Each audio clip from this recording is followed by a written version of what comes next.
Hey everyone! So again, it's me Russell Arian. So it's crafting day. Actually guys, kahapon ko ito tinapos. So maghapon ko pala ginawa ito na order ni client as single bouquet.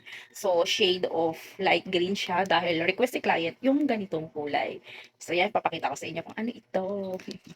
So yan guys, O diba? Mm. O, 'di ba? Ang ganda. So, Wow! mabuti na lang nung nagsabi si client na light green yung kulay na gusto niya. Eh, wala nga akong light green. So, mabuti na lang yung pinag-o-orderan ko ng shop na kulay ng mga fuzzy wire is agad-agad naman niya pina-deliver yung kulay na gusto ko. So, yun yung maganda dun sa shop na 'to na yon. Kasi kapag super duper na rush yung mga order, talagang ishi-ship nila agad-agad. So, i-re-reveal ko sa inyo soon kung anong shop nga na yun. And ayun, reviews tayo dun kung okay ba talaga yung mga fuzzy wire na yun.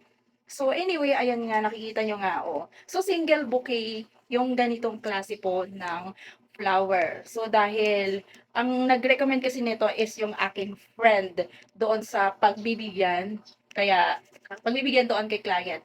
So, syempre, pag sinabing single bouquet, dapat nga one flowers lang siya. But nag-add lang ako ng isa pang Gerbera flowers. So nakikita nyo na nga yan.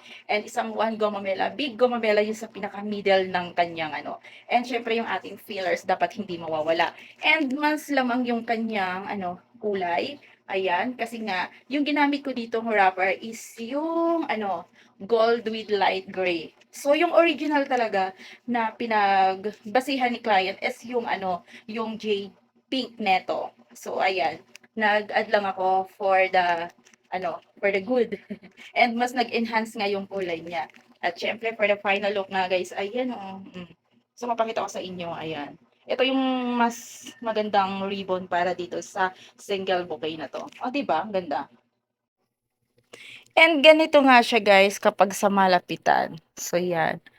This is a single bouquet, pero syempre, kailangan maayos at maganda pa rin yung result. So, this is the final look and result dito sa ating shade of light green. Ang ganda ng combination niya, nakaka-elegant, 'di ba? Ayan guys, na-share ko lang sa inyo. Thank you for watching. So, bye for now.